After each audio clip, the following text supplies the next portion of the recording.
वर्तकनगर प्रभाग क्रमांक 7 येथील भाजप नगरसेवक वैभव कदम यांच्या कामाचा पाहणी दौरा। वर्तकनगर येथील प्रभाग क्रमांक 7 येथील बरीच विकास कामे प्रलंबित आहेत।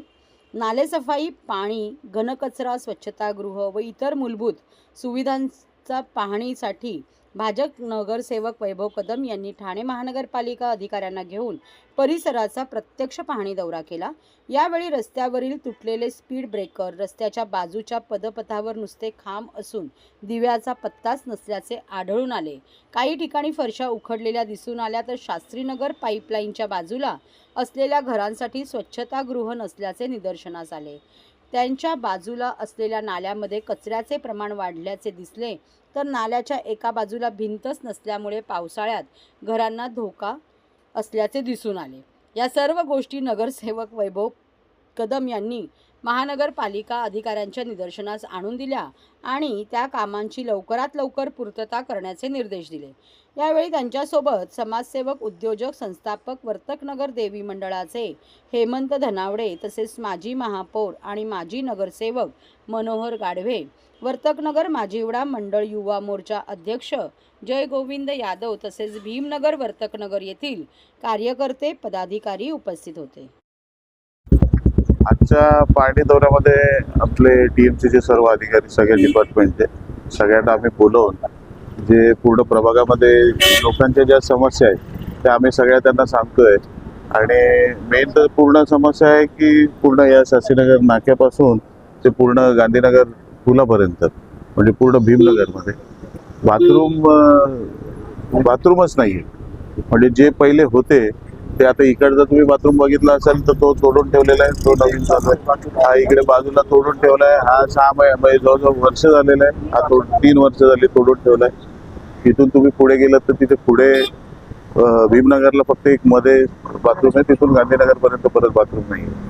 तर ते ह्यांना आम्ही तेच सांगायचा प्रयत्न करतोय की इथे जवळजवळ नाही म्हटलं तरी एक 3-4.5 हजार लोकांची वस्ती आहे आणि ज्या मूलभूत गरजा आहेत त्या लोकांना नसतील। जेंट्स तरी कुठेतरी ॲडजस्ट करू शकतात, पण महिलांचं काय? म्हणून मी स्पेशली यांना सगळ्यांना बोलवलं। कुठे कुठे आपले लाईट्स नाही आहेत, झोपडपट्टी असल्यामुळे गल्लीमध्ये सगळे पायवाटा वगैरे नाही आहेत, तर ते सगळं कामं पूर्णपणे व्यवस्थितरित्या करावी म्हणून सगळ्या अधिकाऱ्यांना बोलून आम्ही सगळा पाहणी दौरा करतोय। पाण्याचा प्रॉब्लेम आहे, पाणी लोकांना येत नाही आहे, म्हणजे कमी प्रेशरने येते, 4 दिवस येतं तर कधी 2 दिवस येत नाही, असं सगळे इश्यूज आहेत। म्हणून आम्ही त्या हिशोबाने पाहणी दौरा करतोय। त्याचं काम चालू झालेलं आहे, सांगितलं अधिकारी म्हणतात ते साफ होणार आहे। नाल्यांचं त्यांनी आता काम हे चालू केलेलं आहे। एका बाजूला आता भिंत नाहीये, भिंतीचं काम करतायत आणि बाकी साफसफाईला त्यांनी घेतलेलं आहे। बाकी अजून पावसाळ्याच्या पहिल्याचं जे असेल नाले साफसफाई ते वेगळं मला वाटतं महापालिका त्याचं कंत्राट काढून चालू करतील।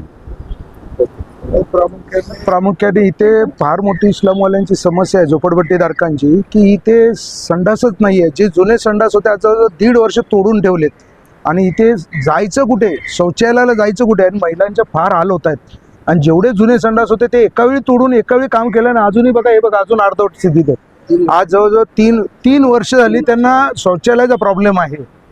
त्यामुळे ही सगळ्यात पहिले आम्ही महानगरपालिकेला सांगितलं, पहिलं हे प्रायोरिटीला 2 महिन्याच्या आत त्यांना संपवा आणि त्यांना संडास द्या। आज शहरी वस्तीच्या ठिकाणी जाणार कुठे? त्यामुळे ही फार मोठी समस्या आहे। गेले 3 वर्षाला ते ह्या समस्येला झुंजतायत ते लोक। त्यासाठी मुख्यतः सगळ्या अधिकाऱ्यांना बोलवून माननीय नगरसेवक वैभव कदम यांनी सगळ्यांना बोलून 2 महिन्याच्या आत तो विषय संपवायला सांगितला, बांधकाम करून संडास चालू करा म्हणून सांगितलेलं।